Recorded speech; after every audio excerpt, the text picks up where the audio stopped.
Gesture drawing is a great foundational skill to have. It makes your pieces come to life, especially the more comfortable you are with gesture drawing. It's a place where you can have fun with poses, exaggerate poses, and learn more about the body, how it moves, and how poses can be readable. Gesture drawing for me is my favorite because of the freedom in it.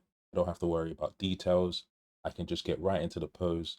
Sometimes I'm happy with just the gesture drawing. I don't even want to ruin it with so much detail or parts that I'm not necessarily that great at, like painting. The gesture drawing is definitely something that is needed at the beginning of the journey.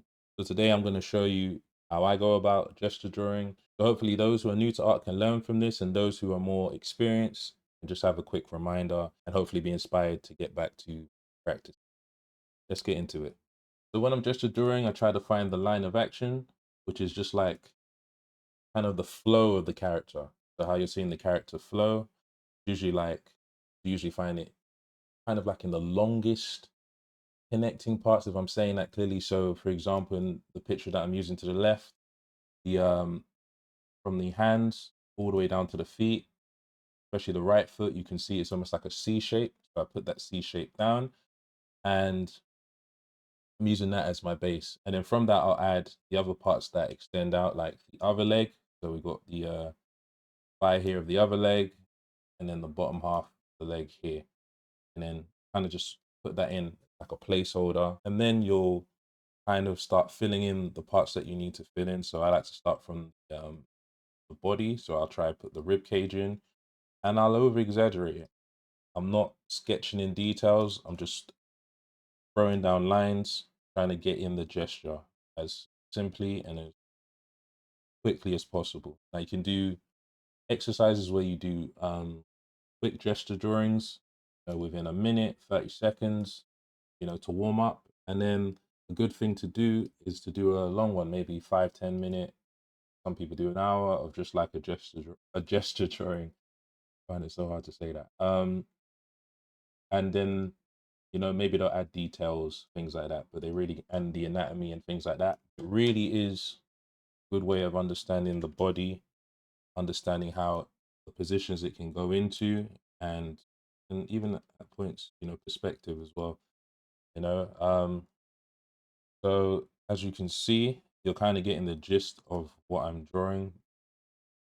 The gesture drawing should be something that you can show to somebody, even someone who doesn't really partake in art, and ask them what's happening in this, and they should have a rough idea.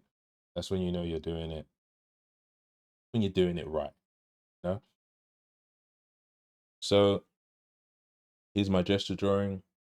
There it is, and that's totally fine. Do not be hard on yourself. If you don't think it looks good, it's not meant to look good. It's meant to feel good. So if you are going to be hard on yourself, be hard on yourself if it doesn't feel good, and then try it again, and then try a different pose. See what you can do with a different pose, like me do the guy on the left. Um, so he's got like a reverse C line of action, flowing from sword to his hands, going through his body down to his from our side, the left leg. So what I can do is try to find where I think the pelvis is, kind of reference it accurately like that sometimes. But yeah, we throw the body around here, and I'm trying to my best to stay loose, stay loose. This is the closer arm, and then this is the arm further back, and I'm just trying to get that feel. For instance, this sword as well, just placeholder, and we're being rough, as if we were doing a storyboard or something.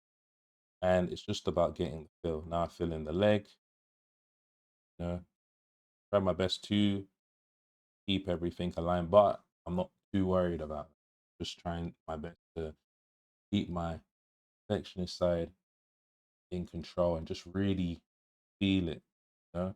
Even though I'm being a bit scratchy, I feel like I'm getting a bit tense. Then I have to remind myself, do simple strokes. And then later on, if I decide to turn this into an art piece, I can go to another layout, or if I'm using pen and paper, erase it a bit and then draw on top of it and then readjust things accordingly, add details like placeholders for like certain muscles, give more volume to certain parts, yeah, flesh it out basically. So when you got a solid foundation, you can flesh it out. So in this case, it would be adding a gestural foundation. Then after that, you add a volumetric foundation, so on and so forth, and then have a great piece of work. But we'll get more into that in another video, where I'll do a gesture drawing and then add volume to it, and then we can see what we can get. Yeah, sweet. Hope you guys like this video. Let me know if you like the format as well. Let me know what you'd like to learn next as well. But there is more in the line to come. For homework, I would say draw 10 gesture drawings. Each one maybe give 2 minutes, 2 minutes to each. And then for an 11th one, do a 10-minute one. And depending on where you are, you can add time to those drawings. So you can maybe 2 minutes for 10 and then half an hour for the, or just vary each.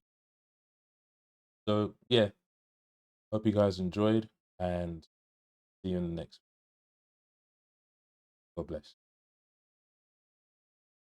If you want one-on-one tutoring to help you with your foundational skills, to improve your art skills, to go in the direction that you want to go when it comes to the industry, then click the link in the description or the link in my bio, depending on the platform that you're on, and then fill out a form on my website, and then we can go from there. All right. Thanks for watching.